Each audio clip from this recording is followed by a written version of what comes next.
교육을 받은 기간을 빼고 한 30여 년 중에 3분의 1, 10년간을 중령에서부터 별 둘 때까지 한미연합사와 유엔사에 근무를 했었습니다. 그래서 중령 때는 뭐 모든 부대의 중령 대령급이 그 실무자입니다. 가장 역할을 많이 하고 일을 많이 하는 시기가 그 계급 때인데 중령 때는 우리나라 전쟁 계획을 만드는 일을 했고요. 그걸 마치고 바로 요즘 계속해서 국민들한테 걱정을 자아내는 한미 연합훈련을 담당하는 그런 기획장교를 했습니다. 제가 팀 스피리트 훈련이 중지되면서 그 대치하는 훈련으로 RSOI라고 하는 연습이 만들어질 때 그거를 미군 중령하고 둘이서 거의 밤새워 가면서 만들어냈던 초대 기획장교였습니다. 폴 이글 연습이라고 하는 독수리 연습도 제가 기획장교를 했었고, 이어가지고 지금은 을지 프리덤 가디언 연습이라고 바뀌었습니다만은 그때 당시에는 을지 포커스 렌즈라 그랬습니다. 을지 포커스 렌즈 연습을 또 기획을 해서 정부 연습과 군사 연습을 연결하는 그런 역할을 했었습니다. 대령 때는 또 연합사 근무하면서 대테러 처장을 했습니다. 그때 9.11 테러가 발생을 하고 우리 그 주한미군사 또 연합사 우리 한국 합참에도 대테러에 관련된 그런 그 교리도 좀 만들어야 되겠고 어떤 체계가 필요하다 해서 초대 그 대테러처를 만들 때 대테러 처장을 하고 장군이 돼가지고는 연합사 작전처장을 했습니다.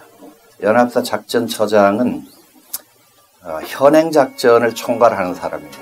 그러니까 그 지난 24시간 동안에 북한 지역의 움직임을 정보 쪽으로부터 이렇게 제공을 받고 거기에 맞춰서 우리는 군사 대비 태세를 어느 등급으로 유지해야 될 것인가, 그리고 사령관 입장에서 즉각 조치해야 될 것은 무엇인가 하는 것들을 전부 관장하는 그런 업무가 작전처장 업무가 되겠습니다. 그리고 이제 사단장을 여기 지사님도 와 계십니다만은 경기도 지역의 서부 지역을 담당하는 51사단장을 했습니다. 그 사단장을 마치고 나서 국방부 동원국장을 했습니다. 제가 원래 제 특기는 작전입니다. 인사, 정보, 작전, 군수 뭐 여러 개의 그 주특기가 있습니다만은 제가 작전이라서 우리나라 군대 또 미국 군대의 그 작전에 관해 가지고 엄청나게 많이 알고 있다 이렇게 자신을 했는데, 제가 동원 특기도 아님에도 불구하고 국방부에서 저한테 동원국장을 해라 그래서 제가 예비 전력에 대해서 전혀 모르는데 이게 가능할까? 이게 맡아서 보니까 그거를 모르고선 그 계급까지 올라갔다 하는 것이 참 부끄럽더라고요. 무지 중요한 것이 바로 동원 전력이었습니다. 현재 유니폼을 입고 있는 사람은 전쟁을 막기 위한, 억제를 위한 전투력입니다. 그런데 전쟁이 딱 발발하면 그 전쟁에서 이길 수 있는 전투력은 바로 예비 전력입니다. 예비 전력은 국민 전체의 힘과 의지가 합쳐지는 것이 예비 전력이었습니다. 그런데 거기에 대한 현황도 또 뭐 조직화도 그리고 예산도 장비 물자도 전부 다 열악하고 초보적인 것을 보고 그때 당시에 상당히 노력을 했던 그런 기억이 있습니다. 그리고 나서 이제 유엔사의 군사정전위원회 한측 수석 대표를 하고 군단장을 나갔습니다. 그때 군단장을 수도군단장 나갔는데 나가서 보니까 지사님이 여전히 경기지사를 하고 계셔가지고 사단장 때도 모시고 또 군단장 때도 모시면서 아주 지사님하고 국가안보에 관한 이야기를 참 많이 했었습니다. 오늘 제가 말씀드릴 내용은 전시작전권이라고 하는 주제를 가지고 나왔습니다. 원래 그 신원식 장군이 와서 지금 신원식 장군은 9.19 군사 합의에 관련해 가지고 그것이 어떤 문제가 있는가, 무엇을 우리가 고치도록 노력을 해야 되겠는가 하는 것을 좀 강연을 해달라 이렇게 이야기를 꺼냈었는데, 신원식 장군이 미국 출장 관계로 지금 미국 가가지고 뭐 국내에서 활동하는 것 이상으로 교포들한테 아주 시원하게 9.19 합의의 문제점을 갖다가 지적하고 알려주고 있는 것 같아서 너무나 든든하고 참 대단한 후배를 두고 있다 하는 생각에서 아주 자랑스럽게 생각하고 있습니다. 그래서 제가 사실은 그 신원식 장군 대타로 내가 좀 그래도 알고 있다라고 하는 그 주제를 가지고 오늘 여러 어르신들을 모시게 됐습니다. 전시작전 통제권 그러면 이게 참 요즘 우리나라에서 그 대화를 해서 끝을 못 보는 게 그 안보 문제, 뭐 축구 문제 이렇습니다. 뭐 경제 문제도 요즘 또 그렇게 되어 있고. 근데 이 안보 문제 중에서도 가장 그 여러 가지 의견이 나오고 해석이 각각 분분한 것이 작전 통제권과 관련되는 이야기인 것 같습니다. 근데 국민들께서 그렇게 생각하도록 방치한 것이 우리 군 출신들이 책임이 아니었는가 이렇게 생각하고 정확하게 이 작전 통제권에 관해 가지고 이해를 하실 수 있도록 말씀을 좀 드리겠습니다. 이 앞에 표지 사진은 그 북한군 한 명이 판문점으로 기순을 해왔지 않습니까? 그리고 나서 현장 조사위원회가 구성돼 가지고 갔을 때 북한군들이 나와 가지고 저렇게 쌍안경으로 일일이 사람을 갖다가 확인하고 저걸 바로 또 누르면은 사진 촬영이 됩니다. 사진 촬영도 하고 하는 그 기순했던 통로에 서 있는 우리 판문점 경비 그 용사들과 북한군 모습입니다. 이 판문점에 가보면 북한군이 지금 그 경계태세가 등급이 상향됐다 또 하향됐다 하는 것을 딱 알 수 있는 단적인 요소가 있습니다. 이 북한군이 철모를 쓰고 있을 때는 경계태세가 다 올라갔을 때입니다. 근데 철모를 쓰지 않고 일반적인 정모 같은 거라든지 겨울에 쓰는 저런 방한모를 쓰고 있으면 이것은 경계태세가 탁 내려온 그런 단계입니다. 여러 가지 징후를 우리가 보면서 이것이 좀 위험하다, 그렇지 않다, 이것이 등급 저하가 됐다 하는 것을 갖다가 결정하는 것은 그렇게 단순해 보이는 한 가지 동작, 한 가지 복장을 가지고도 그렇게 평가를 한다 하는 것을 말씀드립니다. 오늘 말씀드리고자 하는 것은 작전 통제권의 정의부터 시작해서 종류가 어떤 것이 있는가, 한국군 작전 통제권이 어떻게 변질되어 왔는가, 또 지금 논쟁이 일어나고 있는 것은 무엇이고 그 논쟁 속에 숨어있는 복병이 무엇인가 하는 것을 가지고 말씀을 드리겠습니다. 작전 통제권이라고 하는 것은 우리가 어떤 임무를 부여받았을 때 단순히 그 부대만의 전투력 가지고 그 임무를 수행할 수가 없습니다. 예를 들어서 거의 대부분이 경험을 하셨던 보병대대를 기준으로 해서 봤을 때 보병대대가 가지고 있는 것은 가장 큰 화기가 박격포, 그 다음 기관총, 소총 정도밖에 없습니다. 그거 가지고 보병대대가 담당하고 있는 1, 2km 정면의 공격작전을 할 수가 없습니다. 뒤에서 포병도 있어야 되고 또 연대에서 가지고 있는 구경이 더 큰 박격포도 있어야 되고 무반동총도 있어야 되고 때에 따라서는 공중으로 날아와서 전방에 있는 적진지를 완전히 폭격해버릴 수 있는 항공기 전투력도 지원이 돼야 되는 겁니다. 그래서 우리 군에서는 그와 같은 전투력을 갖다가 최대로 발휘할 수 있는 여러 가지 지휘 통제 수단을 활용합니다. 이것을 그 명칭 하나하나마다 딱 정해놓고 예규처럼 규정처럼 내가 너를 갖다가 작전 통제를 그 작전 통제라고 하는 그런 형태로 요 부대에다가 주겠다. 그러면 그 부대로부터 나는 무엇을 지원받고 나는 그 부대에다가 어떤 역할을 해줘야 된다 하는 것이 딱 그거 하나로 그냥 그 연상이 될 수 있도록 정해놨습니다. 여러 가지 정해진 것 중에 이 배속이라고 하는 것이 있고요. 또 지원이라고 하는 것이 있고 작전 통제라고 하는 것이 있는데 배속이라고 하는 것은 쉽게 이야기해서 내 부대하고 거의 같은 내 마음대로 운용할 수 있는 그런 전투력을 이야기합니다. 전방에 보면 그 연대 본부에서부터 사지미지 관축수라든지 이런 사람들이 포병을 갖다가 간접 화력을 요청하려면 앞에서 표적을 확인할 수 있는 그런 관축수들이 나와 있어야 됩니다. 그 관축수가 내가 운용한 OP에 나와 있으면 이것은 배속된 전투력입니다. 먹이고 재우고 그 사람이 군기 문제부터 시작해서 교육 훈련까지도 간섭할 수 있을 정도의 고난이 주어지는 것을 배속관계라고 합니다.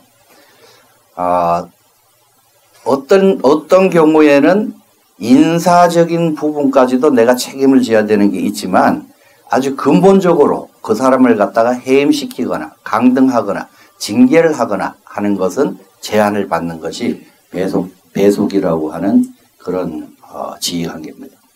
지원이라고 하는 것은 그야말로 그 사람의 능력을 내가 좀 활용하는 겁니다. 내가 지원받는 겁니다.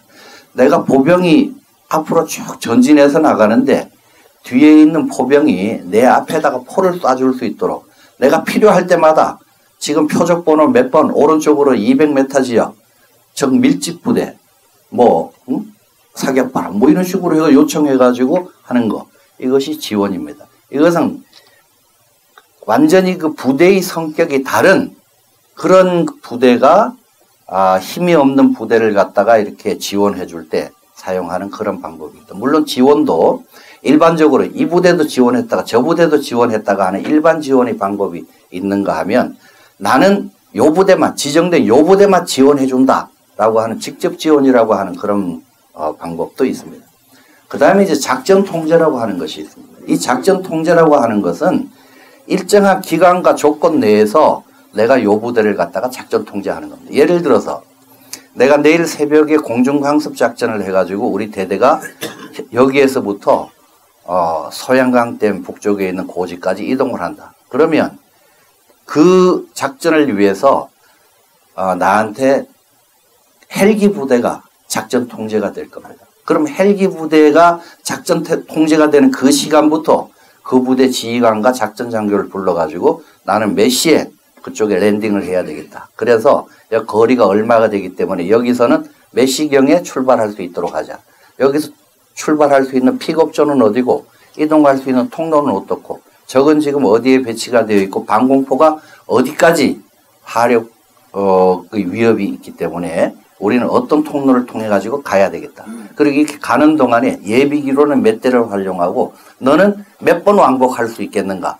2번 왕복하겠다. 그러면은 나눠 가지고 3번, 4번으로 하고 통로를 각각 달리하자.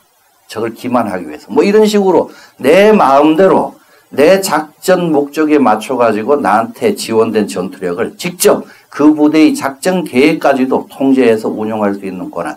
그렇지만 나는 그 헬기 부대에 줄 수 있는 기름도 없고 헬기 부대가 사용하는 탄약도 우리 보병 부대는 없습니다. 그건 자기들 부대에서 가지고 와야 됩니다. 이러한 경우에 우리는 작전 통제를 한다 이렇게 이야기를 합니다.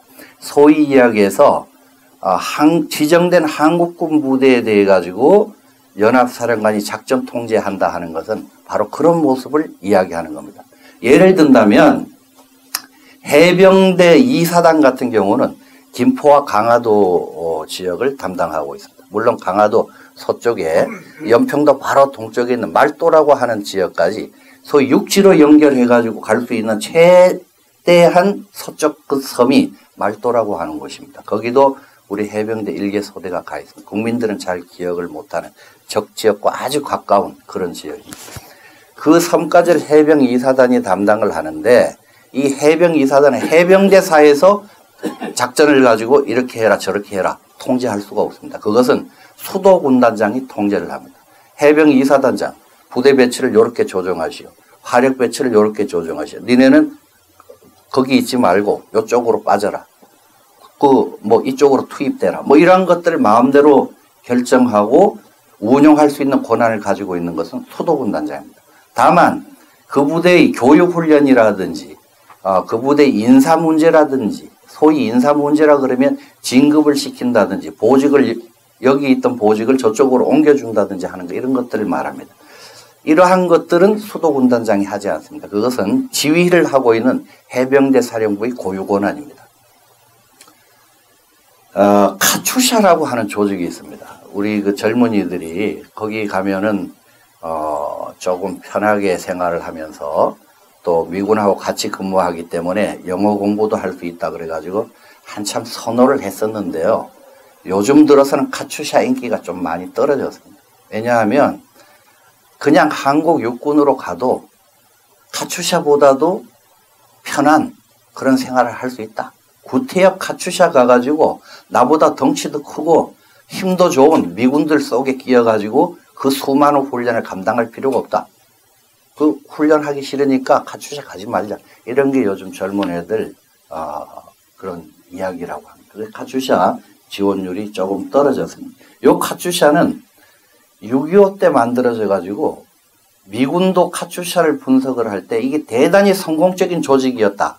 이렇게 평가를 했습니다. 그래서 이라크를 재건할 때 이라크 정규군 중에 일부를 뽑아가지고 이라크 주둔하고 있는 미군들이 한국 카투샤처럼 그렇게 운영하는 방법을 한때 생각했던 적이 있습니다. 그래서 카투샤 제도의 장점을 갖다 쭉 뽑아가지고 연구했던 적이 있는데 상당히 성공적인 조직입니다만 이 카투샤는 우리 육군 본부 소속입니다.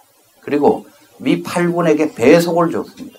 배속을 받은 미 8군 사령관은 먹이고 재우고 하는 책임을 다 수행해야 됩니다. 그러니까 더 나아가서 자기들하고 똑같은 전투복을 입히고 있습니다. 그러니까 보급 부분까지 일괄적으로 전부 책임지고 지원하고 있는 그런 지휘 형태. 이것이 바로 배속입니다. 우리가 왜 이렇게 다양한 지휘 통제 방법을 사용하느냐. 전쟁 원칙에 보면 목표의 원칙, 감명의 원칙, 집중의 원칙, 지휘 통일의 원칙, 쭉 한 10가지 정도의 그 전쟁 원칙이 있습니다. 그 전쟁 원칙 중에 아주 중요한 것이 지휘 통제는 단일 지휘관에 의해서 이루어져야 된다. 그러니까 임무를 갖다가 이 사람도 수행하고 저 사람도 수행하고 하는 체제는 이것은 중구난방에 대해서 안 된다 하는 겁니다. 지휘 통제는 반드시 단일화돼야 된다. 그리고 상급 지휘관이 예하 지휘관한테 임무를 줄 때는 복잡하게 주지 말고 딱 간단하게 간명하게 그리고 목표는 단일 임무로 해가지고 그렇게 줘야 된다 하는 것이 전쟁 원칙입니다. 그것을 잘 준수하면 전쟁 이길 수 있다는 거죠.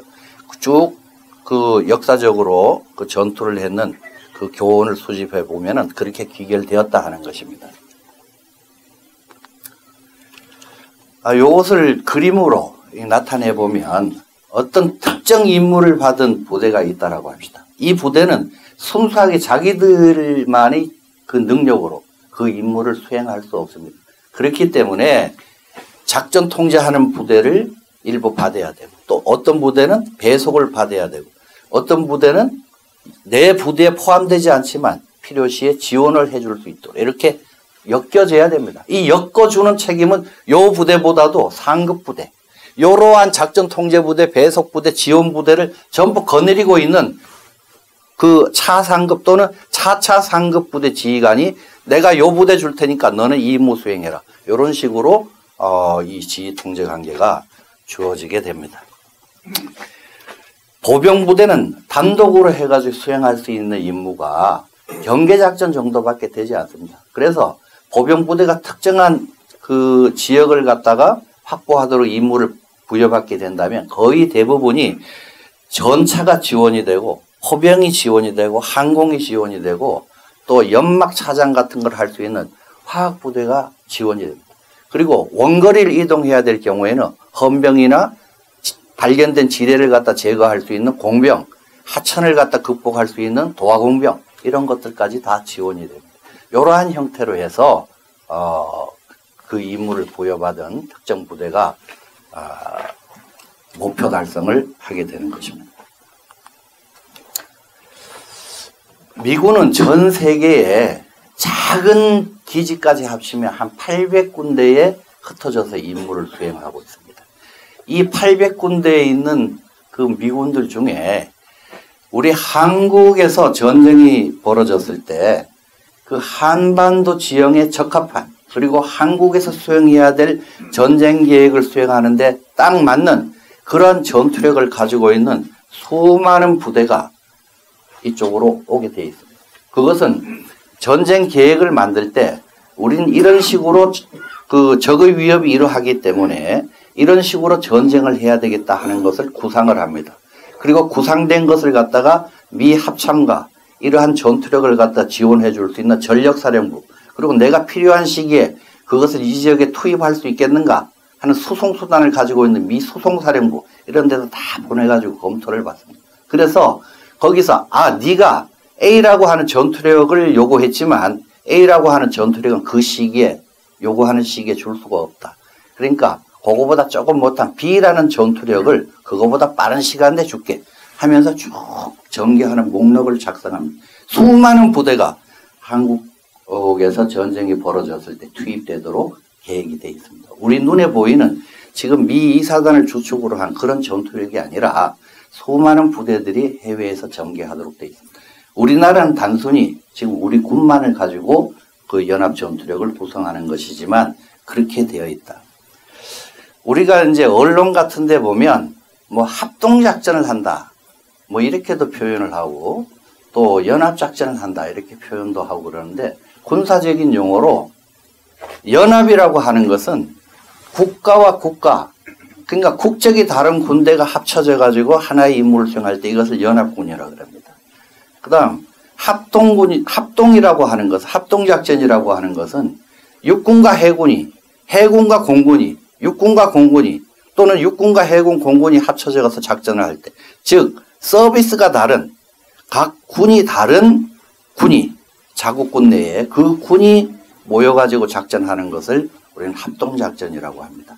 육군 내에서 각각 병과가 다른 부대가 모여가지고 작전을 할 때 이것은 제병협동이라고도 하는데요. 하여튼 언론에서 혼돈해서 쓰고 있는 그런 용어가 연합과 합동입니다. 그렇지만 명확한 개념은 그렇게 바뀐다. 다르다 하는 말씀입니다. 자, 그 미군인 연합사령관이 한국군을 작전 통제한다. 기분 나쁘다.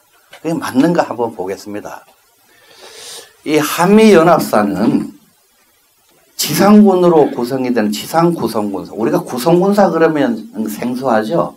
근데 이 구성군사라고 하는 것은 한글로 구성군사 그러는데 영어로 컴포넌트 커맨드라고 합니다. 컴포넌트 커맨드, 컴포넌트라고 하는 의미는 원 소속이 각각 다를 수가 있습니다. 원 소속이 각각 다른 그 개인부터 원 소속이 각각 다른 부대, 기관까지 다 필요한 그런 요소들을 합쳐가지고 하나의 전투 임무 수행이 가능한 사령부를 구성할 때 이것을 구성군사라고 합니다.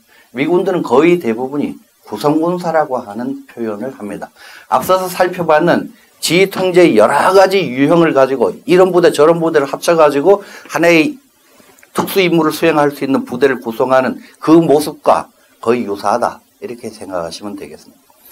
지상구성군사가 있고 해군구성군사, 공군구성군사, 해병대로 구성되는 연합해병대 사령부, 그리고 연합특수전사령부, 연합심리전사령부 이 같은 부대들이 전시에 딱 구성이 됩니다. 물론 평시에는 사령부 정도가 존재를 하고 있습니다. 그럼 이걸 구성하는 부대는 어떤 부대들이냐?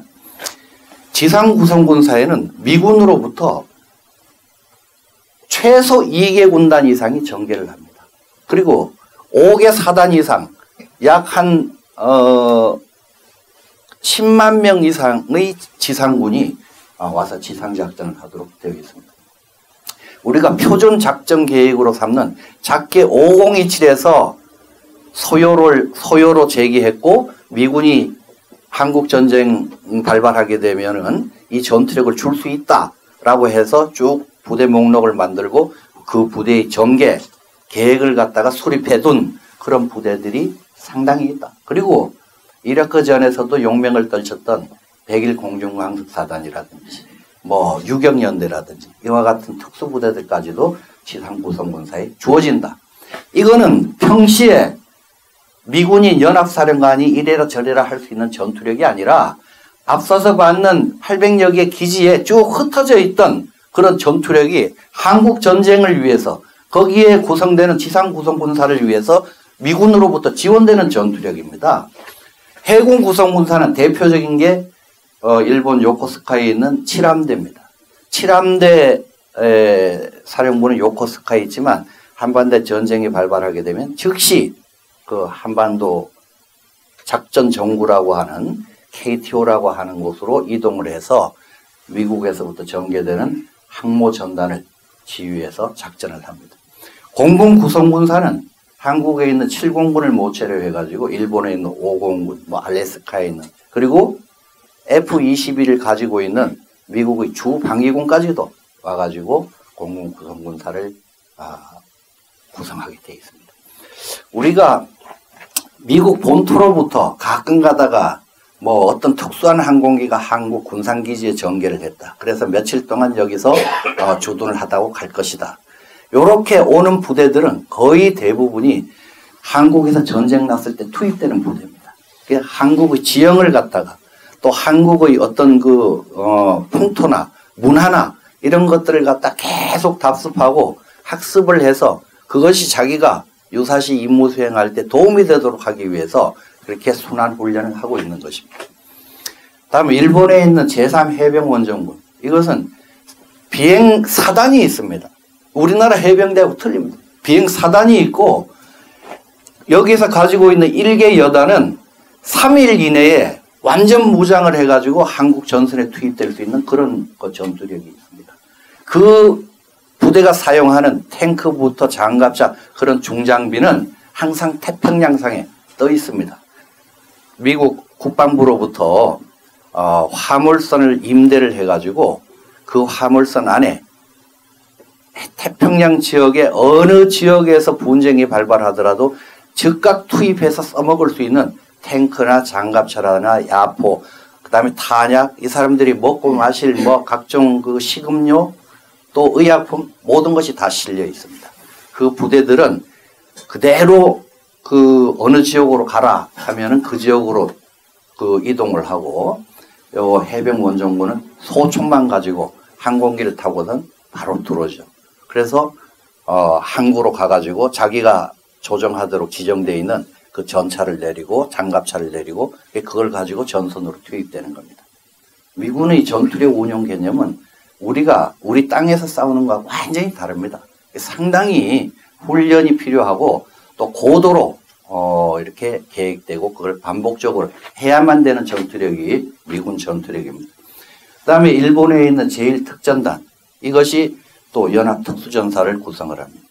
미군이 가지고 있는 민사심리전단 우리가 심리전 그러면은 전방에다 전단 정도 뿌리는 걸로만 생각하지 않습니까? 근데 미국의 심리전은 직접 비행기가 떠가지고 북한 상공에서 모든 주파수를 제압을 해가지고 특정 주파수로 계속 방송을 합니다. 전단 뿌리고 뭐 하는 거, 전선에서 뭐 확성기 방송하고 이런 것이 심리전이 아닙니다. 그리고 그 미군들이 예를 들어가지고 우리 한국에서 어떤 전쟁의 징후가 있다. 그러면 그 전쟁에 투입되기 아주 오래 전부터 민간 광고회사, 홍보 전문 회사와 계약을 해서 전 세계 여론을 미군 쪽에 유리하도록 만들어 나갑니다. 이게 전쟁 홍보 회사, 전쟁 광고 회사 뭐 이런 식으로 우리가 표현을 하는데 그러한 것들까지 다 준비하고 충분히 여건이 조성되고 난 다음에 그다음에 미군이 직접적인 다이렉트 액션에 들어가는 겁니다. 그래야지 미군에 가해질 수 있는 그런 비난도 축소시킬 수가 있고 여러 가지 필요한 내용을 사전 대비할 수도 있는 겁니다.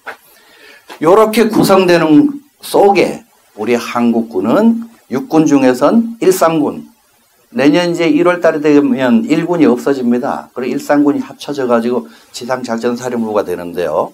요런 그 부대, 유도탄 사령부, 그 다음에 해군의 작전사령부 3스타가 지휘하는 공군의 작전사령부, 오산에 있는 7공군 옆에 3스타가 지휘하는 작전사령부, 해병대 사령부, 우리 그 특전사령부, 심리전단.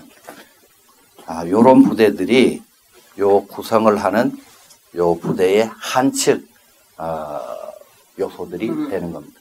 그래서 연합군이라고 하는 게 미군은 뭐 없이 미군 사성장군이 우리 한국군에 대해 가지고 뭐 평시부터 시작해서 감나라 판나라 그러고 뭐 이렇게 국군 통수권을 갖다 침해하는 행위를 한다. 이렇게 보는 것은 요 구조 자체를 갖다가 근본적으로 이해를 못하고 있는 것입니다. 지정된 부대만을 가지고 연합사령관은 그것도 한미 국가통수 및 군사지휘기구 나중에 설명하겠습니다만 그 승인을 받아가지고 운영하도록 되어 있습니다. 마음대로 할 수 있는 게 아무것도 없습니다. 우리가 전시가 될 때 전투력이 어떤 수준으로 변화되는가 하는 것을 갖다가 가끔은 잊어버리고 작전 통제권에 관해 가지고 이야기들을 합니다. 앞서서 제가 말씀드렸습니다만 현역은 전쟁을 억제하는 전투력이고 전쟁이 발발하면 그 전쟁을 승리로 이끄는 것은 결국 예비 전력이라고 하는 말씀이 바로 이 그래프입니다. 한국군과 미군은 평시에는 아주 낮은 수준으로 운영이 됩니다. 그런데 동원령이 하달되고 미 증원군 개시일이 선포되고 나면 그때부터 시작해가지고 쫙 전투력이 증가됩니다. 이 한국군의 예를 들어봅시다. 이 한국군이 현역을 갖다가 갑자기 징집 대상을 늘려가지고 현역화 시켜서 전투력을 이렇게 상승시키는 것이 아니고 갑자기 20대 청년들이 확 늘어나는 게 아니지 않습니까? 요 갭은 소위 평시에 운영하고 있던 요 전투력에서 요 전투력으로 이렇게 상승되는 것은 요건 동원예비군입니다. 우리가 왜 동원훈련을 해야 되고 동원예비군이 중요하다 이렇게 이야기하는가? 바로 요 현상 때문에 그렇습니다. 평시에 우리가 60만을 유지하고 있다면 동원돼 가지고 채워야 되는 전투력이 70만 정도입니다. 현역보다도 더 많습니다. 물론 전쟁이 벌어지게 되면 그때부터 시작해서 전투력 손실이 계속 가해질 것이고 그 다음에 들어오는 것은 연령대를 높여가면서 40대, 45살 이런 식으로 높여가면서 징집영령을 확대해서 요 구조를 채워나가야 됩니다. 그러니까 국민들의 의지와 힘이 무지 중요하다는 겁니다. 전쟁에 한 2, 3일 바짝 하고서 끝나는 게 아니지 않습니까? 미군들 같은 경우에 주한미군이 지금 28,000으로 이렇게 수준 유지한다 그러지만 계속 줄어가지고 지금 한 25,000 정도입니다. 주한미군이 동원령이 하달되기 전에 한국에 위기가 발생하게 되면 서서히 전력 증강을 시작합니다. 왜?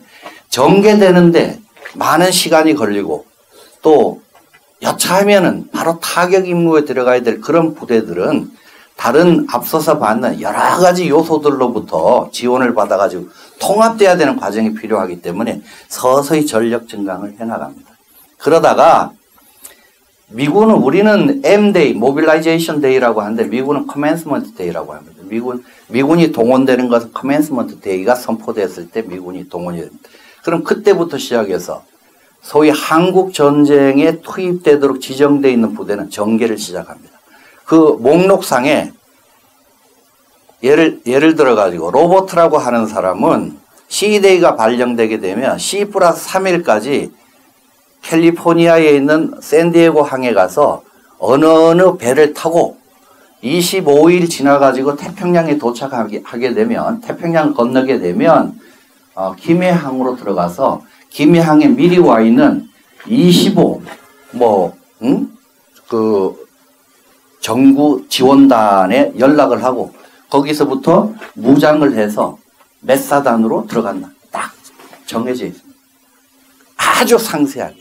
그 전투력 하나하나마다 다 그렇게 되어 있습니다. 요것이 시작되는 게 C-Day입니다. 그렇게 해서 전개가 쫙 됩니다. 전투력이 계속 상승을 하죠. H아워라 하는 것은 전쟁이 개시되는 날입니다. 전쟁 이게 아무 때나 전쟁 시작 이렇게 해서 되는 게 아닙니다. 우리가 적이 먼저 공격을 해가지고 바로 H아워로 돌입되는 때도 있지만 우리가 사전 준비를 충분히 해서 더 이상 이것을 방치하게 되면 적의 기습을 허용할 수밖에 없다. 그러니까 이것이 최고도로 도달했는 이 시점에 우리가 계획된 작전을 시작해야 되겠다. 그래야 주도권을 유지할 수가 있고 우리 전투력이 최대로 이렇게 확장되기 이전에 생길 수 있는 손실을 줄일 수 있다. 이렇게 해서 H아워를 발령하기도 합니다. 이렇게 됐을 때 대략적으로 우리 한국에서 운영되는 연합 전투력은 이런 식으로 증강이 됩니다. 그리고 동원령이 발령돼서 한 30일 이상 지나게 되면 한국군의 증강되는 속도보다 미군이 증강되는 속도가 더 빠릅니다. 증강률이. 왜냐하면 미군들은 태평양을 건너오는 데 필요로 하는 시간이 있기 때문에 그 시간 동안에는 한국에서 작전을 거의 못합니다. 해군과 공군 위주로 작전할 수밖에 없습니다. 근데 한 30일 지나면서부터는 지상군 주력 부대가 도착하게 되고 그 전투력이 급상승하게 되죠. 한국군은 더 이상 들어올 수 있는 그 전투력이 없으니까 최대한 끌어들여 가지고 한 달 이내에 전투력을 갖다가 국도로 상승시켜 놨는데 그 다음에 더 들여올 수 있는 자원은 연령대를 높여 가지고 징집을 하는 방법밖에 없습니다. 그러니까 미군들 위주의 작전이 이때쯤 되면은 그렇게 될 수밖에 없다 하는 것입니다. 여기에 이 물음표를 했는 것은요, 이거는 미군뿐만 아니라 이 그래프가 더 상승될 수 있는 것은 6.25 전쟁이 끝나고 난 다음에 우리 그 한반도 전쟁에 투입됐던 16개국 참전국 대표들이 워싱턴에 모여가지고 앞으로 한국에서 전쟁이 또 발발한다면 16개국은 똑같이 군대를 보내겠다 하고선 결의를 하고 선언을 했습니다. 지금도 유엔사의 그 16개국의 대사나 무관들이 와가지고 한 달에 한 번씩 유엔사 운영에 관해서 논의를 하고 한반도 상황에 대한 브리핑을 받습니다. 그러니까 전투력이 지정된 미군뿐만 아니라 다른 군대까지도 얼마든지 늘어날 수 있다는 것입니다. 금년 7월 달에 유엔사의 부사령관으로 캐나다의 삼성 장군이 임명이 됐습니다. 최초로 계속 미군이 보직되던 자리에 캐나다 장군이 보직이 됐습니다. 이런 것은 미국이 앞으로 한국에서 전쟁이 벌어지게 된다면 물론 위기 관리 문제도 마찬가지지만 미군 단독으로 하지는 않겠다.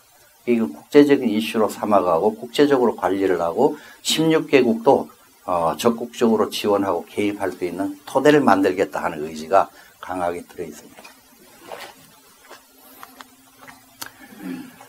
그림으로 보면 대략 이렇게 진행이 됩니다.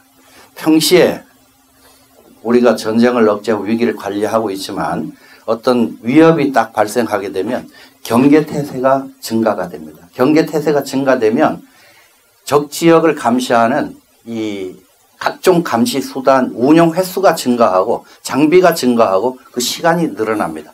평시에 8시간만 쪼개가지고 적 지역을 감시했다면 이 감시 태세가 증가됨에 따라서 8시간에서 16시간에서 24시간 지속적으로 감시하는 체제로 변화가 됩니다. 이 위기를 읽어보니까 이게 심각하다, 상당히 심각하다 하게 되면 정군의 방어 준비 태세가 데프콘 4에서부터 3, 2, 1으로 격상이 됩니다. 이렇게 격상되는 단계마다 3 같으면 휴가 금지, 휴가 중인 지휘관들 전부 다 정위직. 2가 되면 전부 다 군장 꾸려가지고 실탄하고 식량을 분배받아서 전투지역으로 전개.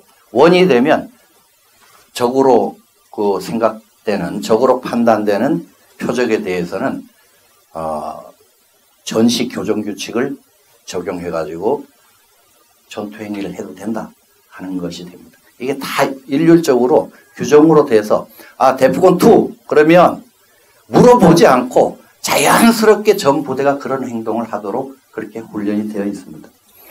근데 이 과정에서 이 전시 상태로 들어가게 되면 국민들이 생활을 갖다가 조금 자유를 갖다가 제한을 하고 통제를 해야 될 그런 필요가 있습니다.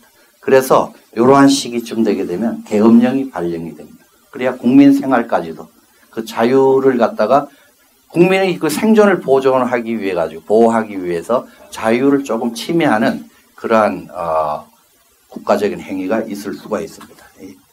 계엄령이 발령이 됩니다. 요때쯤 돼가지고 동원령하고 또 시기를 거의 같이 해서 미국의 그 C-Day가 발령이 되고 계속 위기가 고조되게 되면 전쟁 상태로 들어갑니다.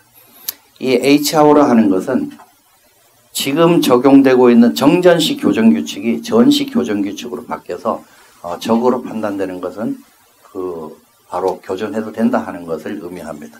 프리-ATO라고 하는 것은 우리가 적지역에 초전에 반드시 타격하지 않으면 안 되는 적의 지휘 통제 시설, 미사일 발사 기지, 주요 특수작전 부대가 발진할 수 있는 그런 기지, 주요 잠수함 기지, 뭐 이러한 것들이 있습니다. 평소에 다 들여다보고 있습니다.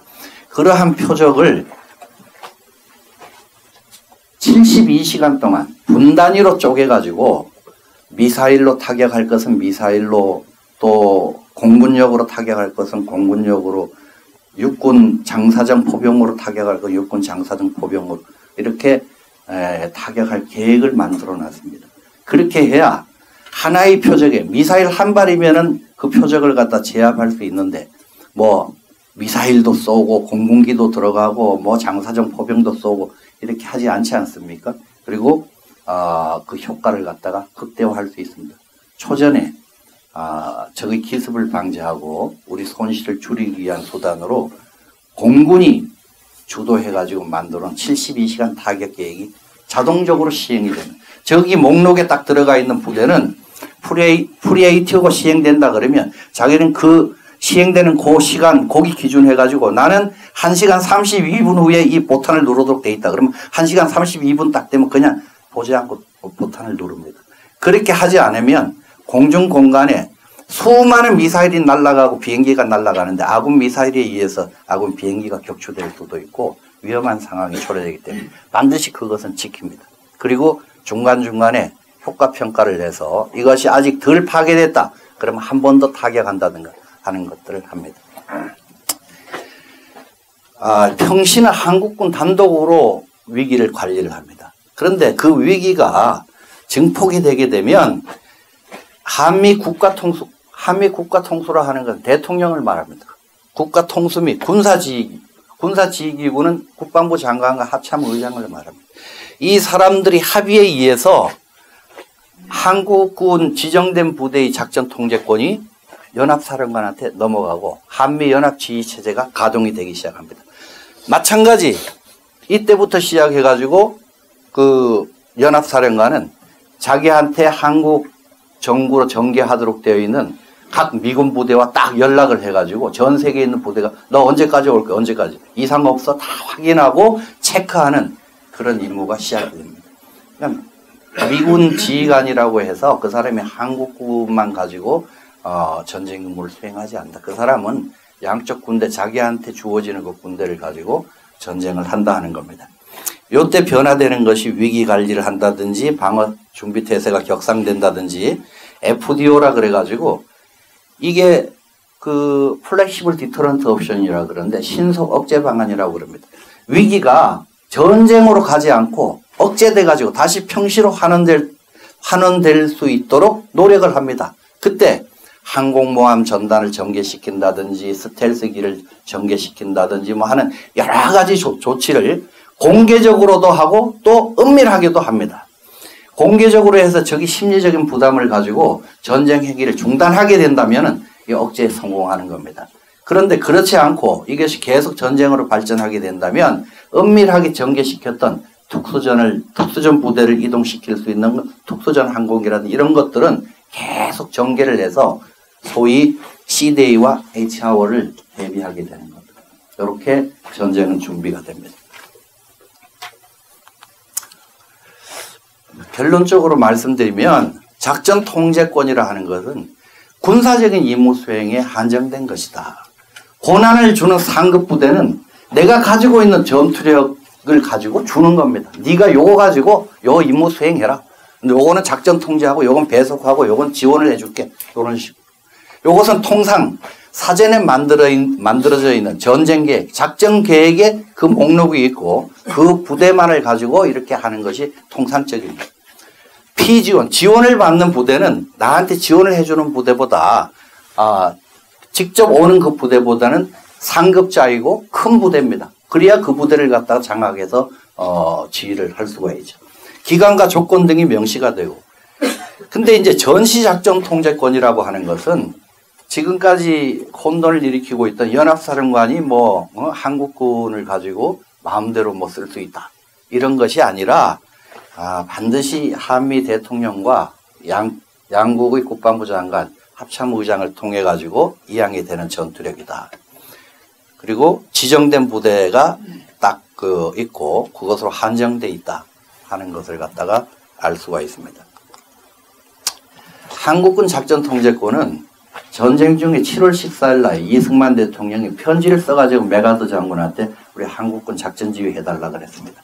근데 메가더 장군이 작전 지휘 해달라 그랬는데 그 작전 지휘의 그 범주에는 완전히 네 부대처럼 운용하라는 겁니다. 내 부대처럼 운용하려면 먹이고 재우고 장비도 주고 탄약도 주고 다 해야 됩니다. 그런데 미군들은 상당 기간 동안 한국군을 못 믿어가지고 소총도 안 줬다 그럽니다. 프란체스카 여사의 전쟁 중에 썼는 일기를 보면 참 참혹하리만큼 한국군은 맨몸으로 싸웠습니다. 나중에 시간이 어느 정도 지난 다음에 소총도 주고 옷도 주고 탄약을 주기 시작했다 그럽니다. 이렇게 넘겨준 작전 지휘권을 가지고 메가더 장군 그리고 그 다음에 이어진 유엔군 사령관이 한국 전쟁을 지금처럼 이렇게 마무리를 지었습니다. 그리고 전쟁이 끝난 다음에 한미 상호 방위 조약 이것이 체결되면서 작전 지휘권은 작전 통제권으로 변경이 되었습니다. 여기 그 작전 지휘권에는 모든 권한이 다 포함되어 있습니다만은 작전에 한해서만 유엔군 사령관이 통제해라 하고 이렇게 한정을 지어준 것이죠. 그런데 1968년에 1.1 사태와 바로 푸에블로호 또 연말에 이어지는 울진 삼척이 여러 가지 아주 이 한반도에서 위기가 계속되는 그런 시기가 있었습니다. 이러한 시기가 왔을 때 우리 한국군은 최초로 향토 예비군도 68년 4월 1일 날 창설을 하고 전방에 있는 철책선도 이중 작업을 하게 되고 하는 여러 가지 변화를 가져옵니다. 이때 작전 통제권과 관련한 큰 변화가 대침투 작전이 벌어지게 되면 한국군은 대침투 작전에 한해서는 니네들 마음대로 해라 하고 합의가 됩니다. 그러니까 실질적으로 평시에 일어날 수 있는 위기라 하는 건 대침투 작전이 범주입니다. 그러니까 이때부터 거의 대부분 평시 작전은 한국군 마음대로 할 수 있는 권한이 있었다 하는 것입니다. 70년대 들었으면서 미국이 대탕트 분위기를 타고 주한미군도 철수를 시키고 이제 각 국가의 그 일들은 니네들 마음대로 처리해라 하는 식으로 이렇게 발을 빼기 시작합니다. 그런 분위기가 카터 때 아주 고도로 이렇게 상승이 되면서 유엔사가 가지고 있는 미군 대부분의 전투력이 철수하도록 되어 있기 때문에 유엔사가 말만 가지고 껍데기만 가지고 한국군을 갖다 작전 통제한다는데 심리적인 부담도 있고 그것을 갖다 극복하기 위해서 그렇다고 해서 유엔사를 갖다 해체하고 떠날 수도 없고 그러다 보니까 합의된 것이 1978년도에 한미연합사라고 하는 조직을 만들자. 그래서 한미연합사가 이 한미군을 갖다가 작전 통제해서 전쟁 임무를 수행토록 하고 유엔사는 단순히 정전 업무, 그러니까 휴전선 관리하는 그 업무만을 수행하자 하고서 이렇게 변화를 합니다. 이때 미군 지휘관이 단독으로 작전 통제권 행사하던 구조가 한미 합의에 의한 연합 구조로 작전 통제권을 행사하는 그런 형태로 바뀐 것입니다.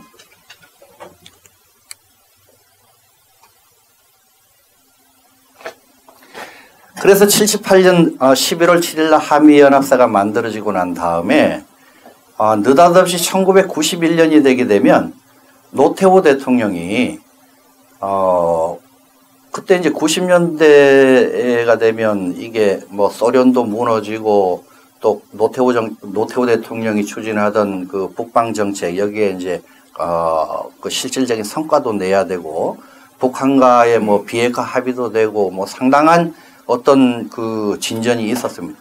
그래서 그 한국군에 대한 작전 통제권을 우리가 그 환수하겠다 이렇게 그 발표를 합니다.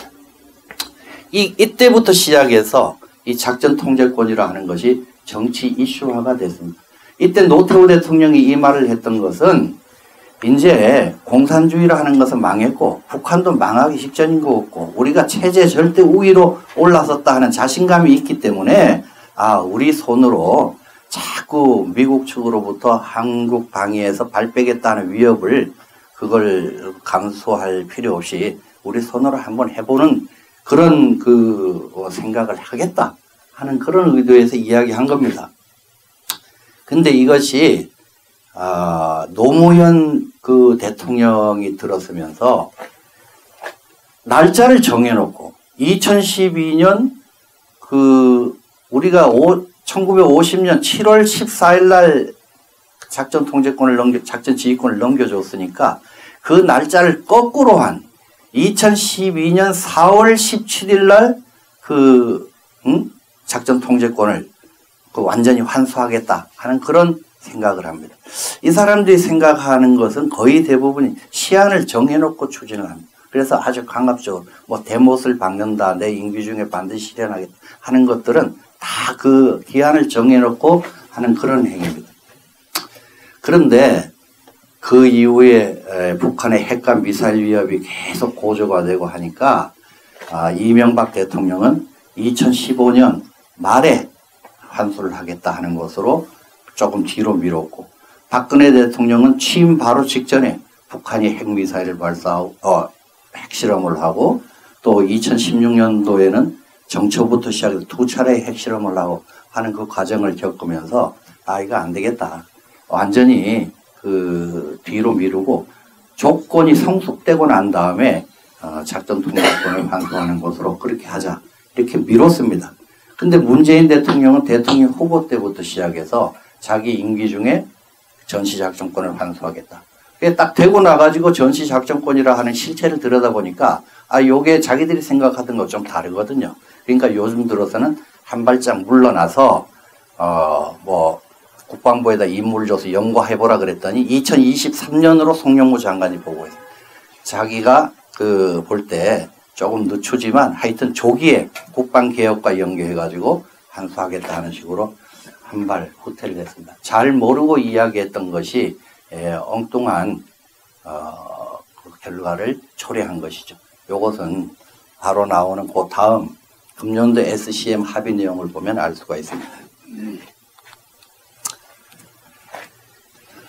그래프로 보면 대략 이렇게 진행이 됐습니다.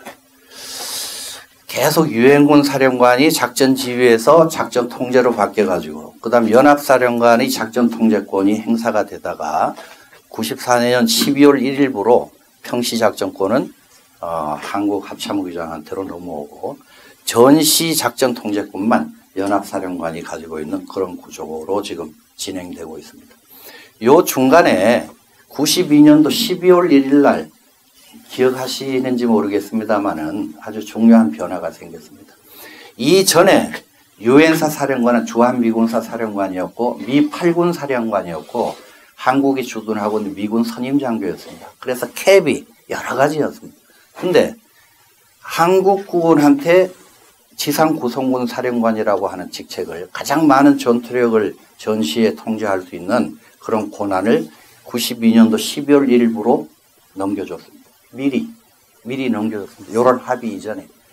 미군들도 이 자기들이 생각할 때 잘 이해도 되지 않는 작전 통제권에 관한 한국의 논의가 이게 귀찮은 겁니다. 이 도대체가 자기들은 그냥 서포팅 하는 부대, 그 서포팅을 받아가지고 서포티드 돼가지고 임무를 수행하는 부대 이런 식으로 단순하게 생각했는데 한국 사람들하고 이야기해보면 뭐 평시 전시나 평시 전시 구분을 어떻게 하겠습니까? 여러분들 어떻게 합니까? 대포권 3부터 전시입니까? H하고 됐을 때 전시입니까? 그럼 당해놓고 전시 선포합니까? 한미연합사에 있는 평시지휘소가 전시지휘소로 전개하는 시점은 대포권 2 정도 발령됐을 때 그 전개를 합니다. 그럼 그때부터 전시입니까? 언제부터 전시입니까? 미군은 언제부터 한국군을 작전 통제할 수 있는 겁니까? 미 합참에서는 언제부터 지정된 부대를 연합사령관에 줄 수 있는 겁니까? 연합사령관 오는 사람마다 헷갈리는 겁니다. 자기가 평생 군대 생활하면서 이렇게 복잡한 지휘구조는 처음 봤다는 겁니다. 제가 연합사 작전처장을 할 때 벨 사령관이라고 그 ROTC 출신 그 미군 사령관이었는데 내가 벨 사령관이 여기 우리 연합사령관 온다더라 하니까 제 밑에 근무하던 미군 중령이 걸어가다가 땅바닥에 털썩 주저앉으면서 아이고 죽었습니다. 그 정도로 진짜 참 그 군인다운 아주 전쟁만을 생각하는 그런 분이 왔는데 와가지고 얼마 되지 않아가지고 이 양반이 그 한국군 작전 통제권 한국은 다 갖고 가라는 겁니다. 그래가지고 이 양반 생각이 이게 도대체 그 근본이 어디 있는가 하고 상당히 의아해했습니다. 나중에 떠날 때는 우리 한국 어린애를 갖다가 자기 손녀로 입양해가지고 데리고 갈 정도로 아주 친한적인 분입니다만은 그분의 심정 한 군데에는 이해할 수 없는 복잡한 이런 정치적인 논리를 가지고 한미 관계를 꼬우는 것이 이거 싫었던 겁니다. 그런 적이 있었습니다. 며칠 전에 한국에 오셨습니다. 와가지고 저녁을 같이 먹으면서 이야기를 하는데 정치권에서 한미동맹을 아무리 뒤흔들어 놔도 우리 혈맹으로 뭉친 한미군 간의 관계는 영원히 발전할 것이다 하면서 이야기하는 것을 보고 역시 내가 모셨던 사령관이구나 하는 그런 생각을 했었습니다.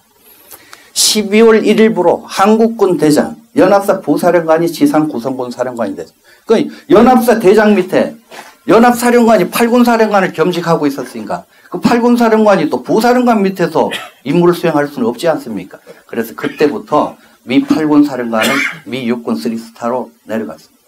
8군 사령관이 그때까지는 포스타였다가 92년 12월 이후로 삼성장군으로 보직됐던 배경입니다. 이번에 그 한미 간에 SCM을 갖다가 통해 가지고 연합 방위 지침이라고 하는 것을 그 합의를 하고 발표를 했습니다. 그 내용 중에 보면 한미 국방부는 전시 작전 통제권이 전환된 이후에도 강화된 방위 태세를 유지하기 위한 연합 방위 지침을 다음과 같이 승인한다. 주한미군은 한반도에 계속 주둔한다. 한미연합군 사령부와 예하 연합 구성군 사령부를 편성한다. 앞서 살펴봤던 각 구성군 사령부 그대로 유지한다는 것입니다. 양국 국가통수기구의 공동 지침을 받는 군사협의기구로부터 전략 지시와 작전 지침을 받는다. 대한민국의 국가통수기구는 이것은 우리 대통령을 말합니다. 한국군 사성장군을 연합군 사령관으로 임명하고 미 합중국의 국가통수기구 미국 대통령은 미군 사성장군을 연합군 부사령관으로 임명한다. 뭐 1차 세계대전 때 그 미군 퍼싱 장군이 아주 조그만 소규모 병력을 가지고 유럽을 갖다 지원하기 위해서 갔지만은 훨씬 더 많은 영국군과 프랑스군 군대를 갖다가 미군은 우리가 그 아무리 적은 군대라 하더라도 남의 그 지휘를 받을 수 없다. 우리가 니네들 지휘해야 되겠다. 고집해가지고 뭐 만들어진 게 퍼싱 원칙이라 그러는데 뭐 그것을 갖다 이번에 완전히 깼다 그러는데 과연 이것이 지켜질지 저는 아마 그 변화가 있을 것이다 이렇게 봅니다. 그 다음에 유엔군 사령부를 지속 유지하고 지원하며 한국 합참, 연합군 사령부, 주한미군 사령부, 유엔군 사령부 간의 상호관계를 발전시킨다.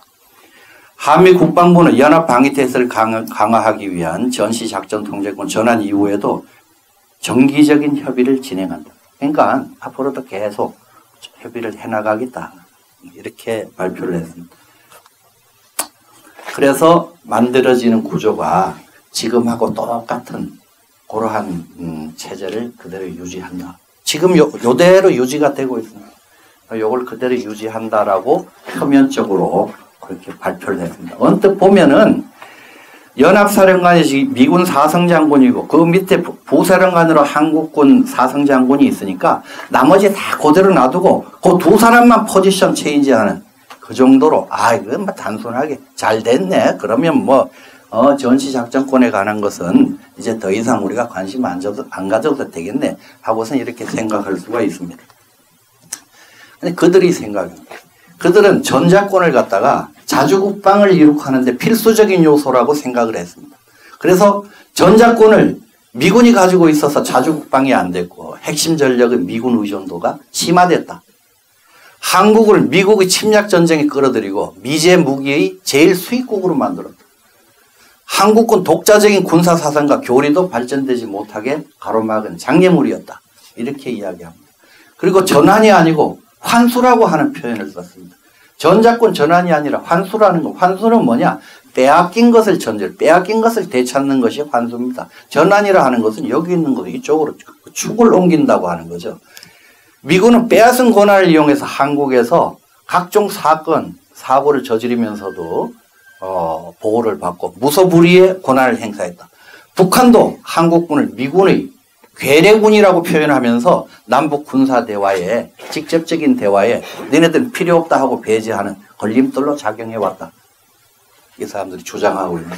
이 사람들 주장의 의도는 미군인 연합사령관의 전시작전권을 전환할 수 있다면 결국 주한미군 철수를 이끌어낼 수 있다 하는 생각이 딱 깔려 있어서 이걸 가지고 정치 이슈화했던 겁니다. 노태우 대통령이 처음에 생각했던 그때 당시 국제질서의 심각한 변화, 한반도에서의 절대적인 우위에 있다라고 하는 그런 자신감, 이것이 바탕에서 나온 것이 아니라 그 다음에 정치적인 논리로 변질되면서 이것은 이렇게 사용되어 왔습니다. 결국은 한미동맹을 와해하고 미군 철수를 이끌어내기 위한 최초의 그런 단초로 이 주제를 삼아왔는데, 논쟁 삼아왔는데 워낙 복잡한 데다가 이것을 실천해 나가는 데 있어서 저항이 어마어마하다 하는 것을 느끼면서 표면적으로 대략 앞서 말씀드렸듯이 일단 그렇게라도 해놓고 나면 이런 그 과정이 가능할 것이다. 한번 생각해 보십시오.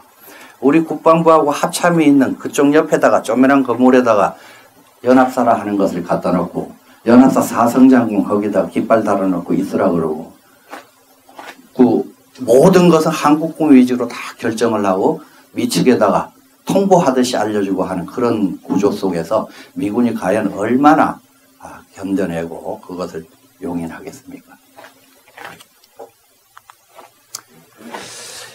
연합사령부라 하는 것은 이것은 우리 한국에서만 있었던 것이 아니고 우리 또 그 자유민주주의 세계에서만 있었던 것이 아닙니다. 잘 알려져 있지 않지만 6.25 전쟁 때 중공군과 북한군도 연합사령부를 만들었습니다. 뭐 쫓겨가지고서 한참 도망가다가 10월 달에 중공군이 돌아가지고선 조금 전세가 이렇게 회복되고 나니까 그때 김일성이가 여러 가지 고민에 빠졌습니다. 전쟁이 빨리 끝날 줄 알았는데 이것이 계속 지연되는 데다가 또 중공군이 들어오고 나니까 11월 말에 트루만 대통령이 원자탄을 사용할 수도 있다 하는 이야기도 하지.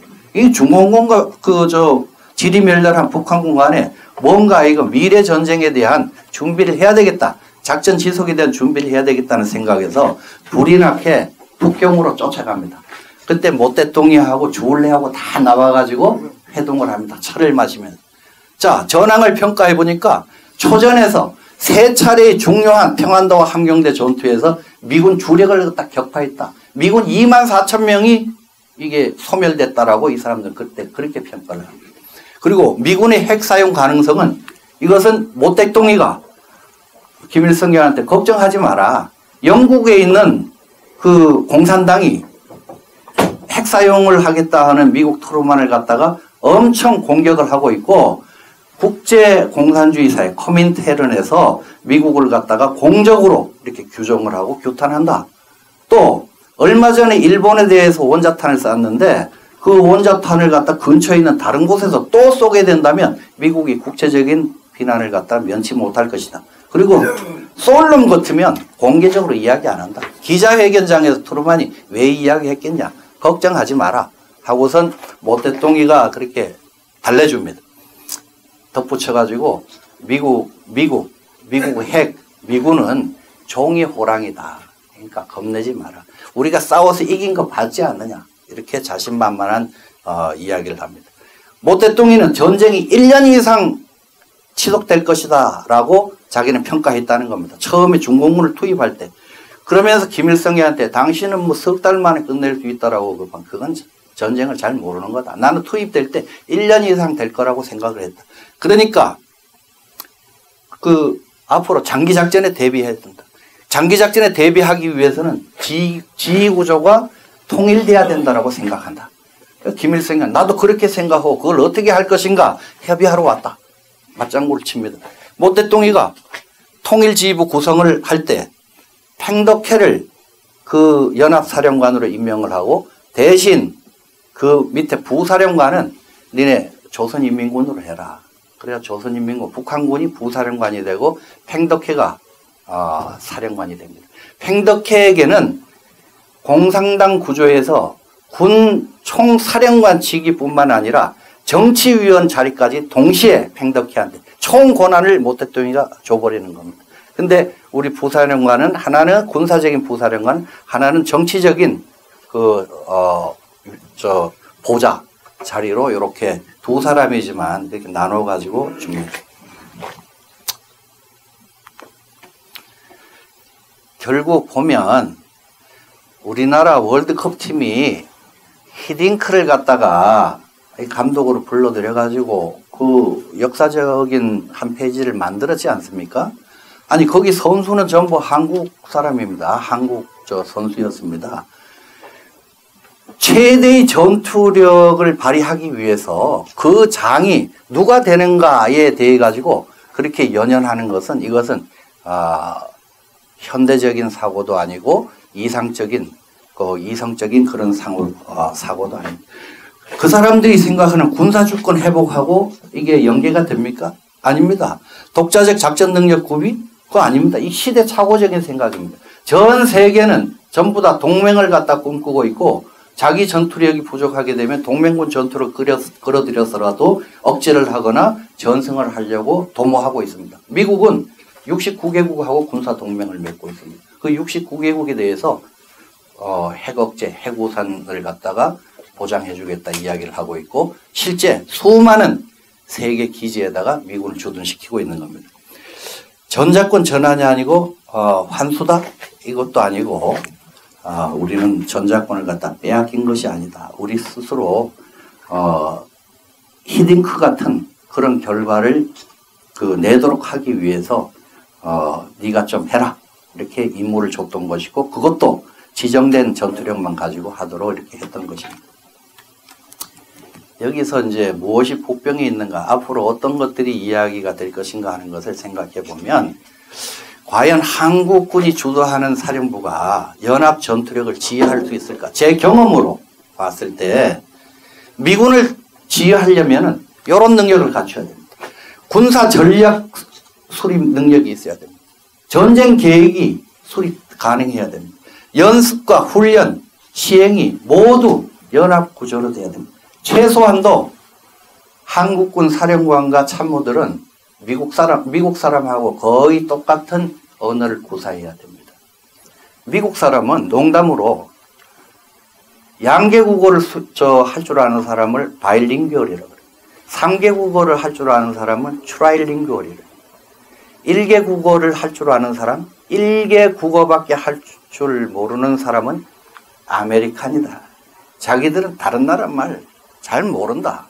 그냥 무조건 너네들 영어 써야 된다.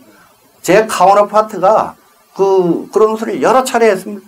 그 물어보는 미군마다 한국말 안녕하세요, 감사합니다, 미안합니다 이 정도만 알지 영어밖에 쓸 줄 모릅니다.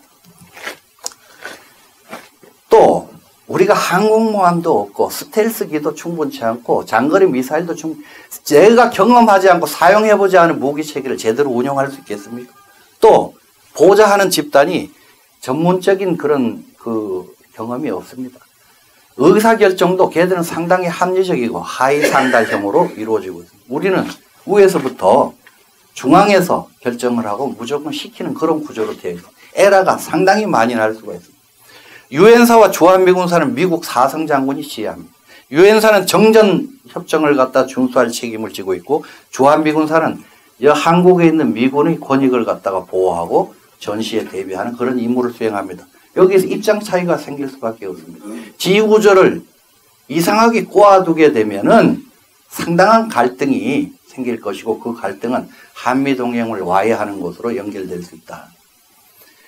앞서서 보면은 위기 때부터 미군이 FDO라든지 뭐 다른 전력으로 해서 전개한다 그랬지 않습니까?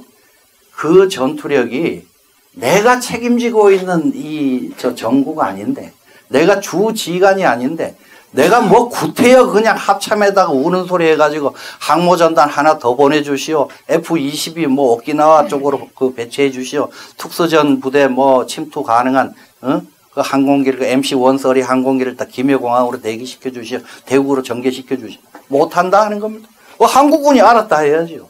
그 한국군이 그거 다 갖추기 전에는 지금 현재 우리가 계획하고 있는 전쟁 발발하고 나서 한 달 정도 되면 그래도 조금 전세 회복해가지고 북진할 수 있는 기틀을 잡을 수 있겠다라고 하는 가정은 없어지는 겁니다. 불가능한 겁니다. 좌파는 이번에 이런 합의로 전술적인 목표를 달성하지 못했습니다. 그러나 전략적으로 이 사람들은 종전협정, 종전선언, 평화협정 체결에 아마 집중을 하고 결과적으로 한미동맹을 균열시키는데 그렇게 집중할 것입니다. 저는 이 전시작전통제권이 이 이슈가 정치 이슈화 돼가지고 계속 나올 때부터 이거 참 우리 군복 입은 유니폼 입은 우리하고는 전혀 다른 별개의 이야기를 하는구나. 너무나 참 안타깝다 하는 생각을 참 많이 했었습니다. 근데 결국은 이런 식으로 미봉책으로 가면서 실제 그 뒤 이면에는 상당한 복병이 숨어있는 이런 식으로 합의됐던 것입니다. 앞으로 국민 여러분들이 정말 관심을 가지고 어떻게 이 부분이 이렇게 진화 발전돼 나갈 것인가 하는 것을 주시하면서 필요할 때는 국민들이 이 실체를 갖다 분명히 이해를 하고 과연 여기서 던지는 이 질문에 너네들은 답할 수 있겠는가 하는 그런 제기를 해가면서 제대로 한국의 그 국가 안보가 유지될 수 있도록 힘을 모아야 될 것이다 생각을 합니다. 장시간 처음에는 간단하게 제가 말씀드릴 수 있을 것이다라고 생각했는데 그 여러 가지 다른 배경도 말씀드리다 보니까 시간이 많이 됐습니다.